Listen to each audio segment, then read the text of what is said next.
What if the secret to surviving modern burnout wasn't hidden in productivity hacks or the latest morning routine trend, but in the forgotten systems of ancient people?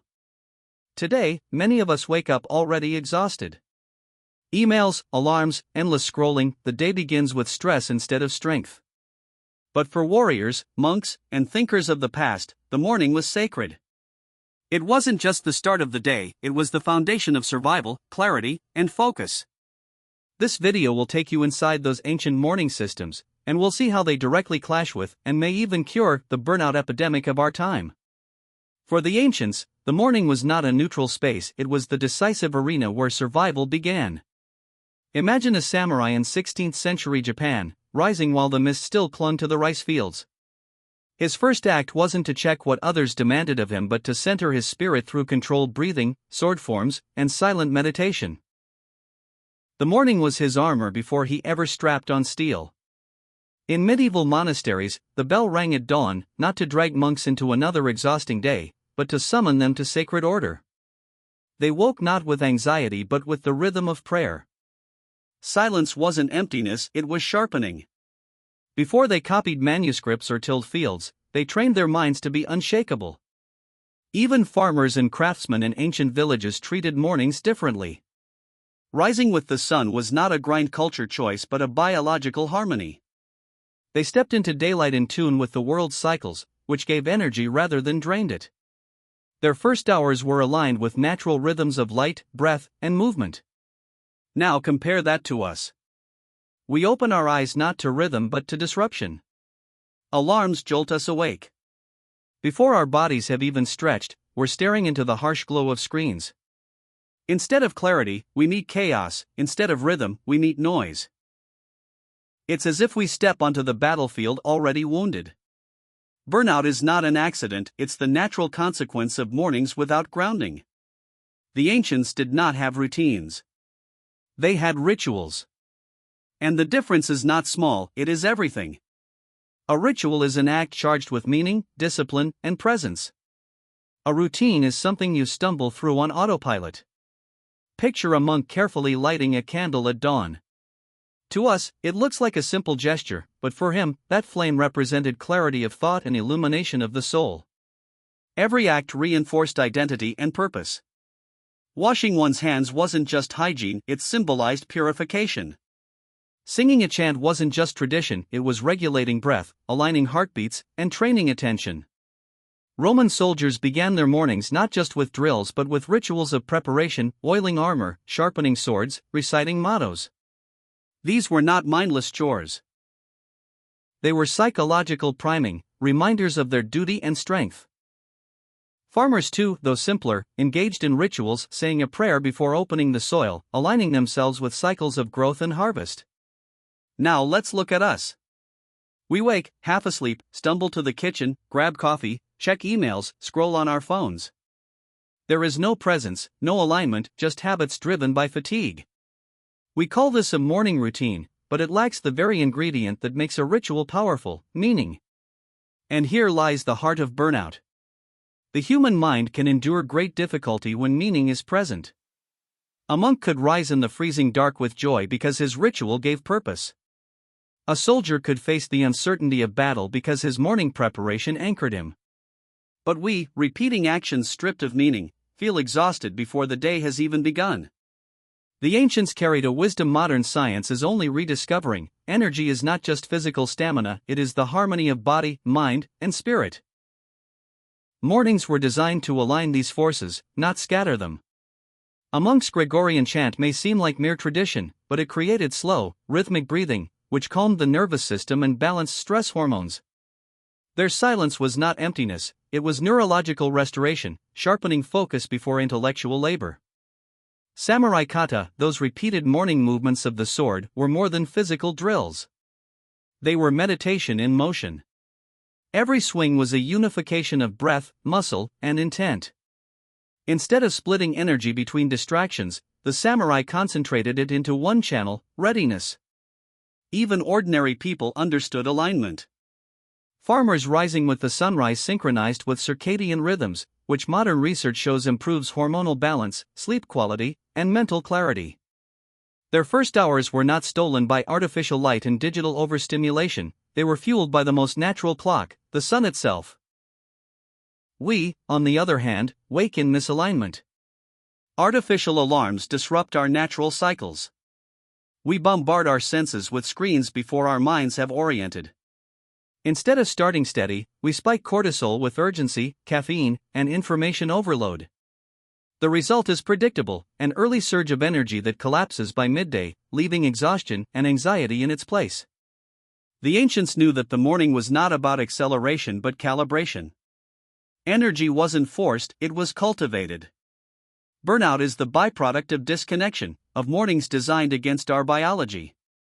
Alignment is the cure we have forgotten. In every ancient system, discipline was not an accessory, it was the core.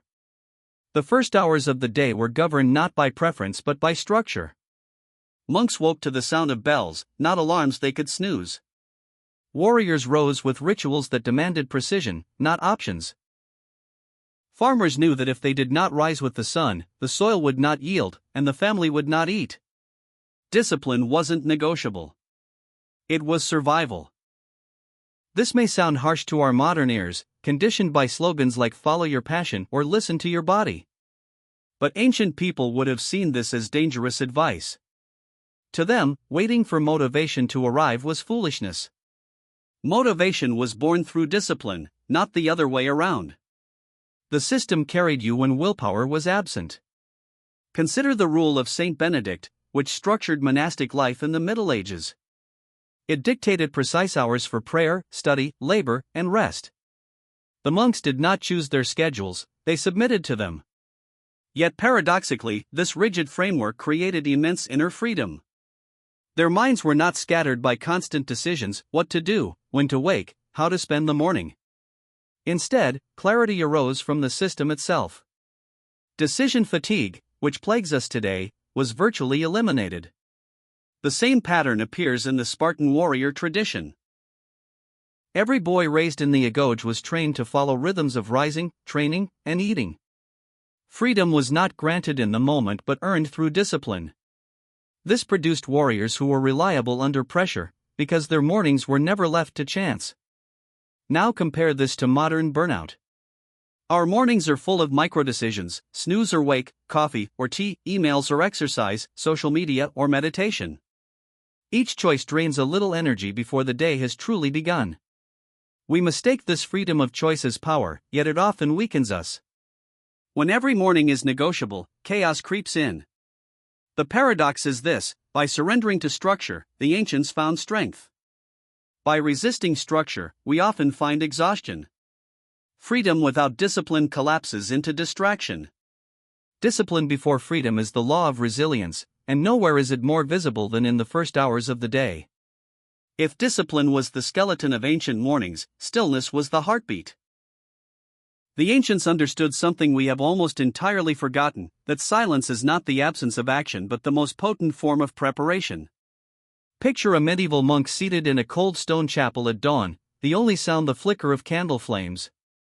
Before any task, he sits in contemplation. To the untrained eye, he appears idle. But internally, his mind is being sharpened like a blade. This inner stillness became the source of unshakable concentration for the hours ahead. Samurai cultivated mushin, the state of no mind, through morning meditation.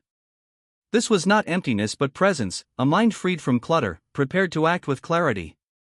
Their stillness was the forge where courage and focus were tempered. Without it, the sword would tremble; with it, the warrior became unstoppable. Even outside the warrior or monastic class, stillness was valued. Farmers paused to watch the sunrise before laboring. Roman philosophers like Marcus Aurelius wrote reflections in journals each morning, not as idle musings but as mental armor against the chaos of the day. Stillness was woven into every culture because it was recognized as the gateway to wisdom. Our mornings, by contrast, are defined by noise. We reach for phones before we reach for breath. We consume input, messages, notifications, headlines, before creating any inner stability. The mind never settles, never calibrates. Burnout begins not with exhaustion but with disconnection, with the loss of that quiet inner ground. Modern science affirms what the ancients practiced: even brief moments of intentional stillness regulate the nervous system, lower stress, and increase focus. 5 minutes of breathing can alter the trajectory of an entire day. Yet stillness is often dismissed as unproductive, when in truth it is the foundation of productivity. The ancients knew that before the body could act, the mind must be anchored. Burnout thrives where stillness is absent. The cure is deceptively simple: reclaim silence, reclaim clarity, reclaim mornings. The power of stillness is not lost. It only waits to be chosen again. The truth is simple but demanding: the ancients built their mornings as fortresses, while we often build ours as traps. They began with discipline, ritual, alignment, and stillness. We begin with noise, distraction, and hurry. And the result is written on our faces: burnout, fatigue, a sense that we are already behind before the day has even started. But here is the good news: their systems are not locked in monasteries, battlefields, or ancient villages. They are available to us if we choose them. You do not need to copy every detail of their lives. You only need to reclaim their principles. A ritual, however small, can anchor you. A rhythm, however modest, can give strength. A moment of stillness, however brief, can protect you from chaos. Every sunrise offers a decision: will you repeat the cycle of exhaustion, or will you rise with clarity, purpose, and intention? The ancients have already shown us the path. Now, the question is whether we have the courage to walk it.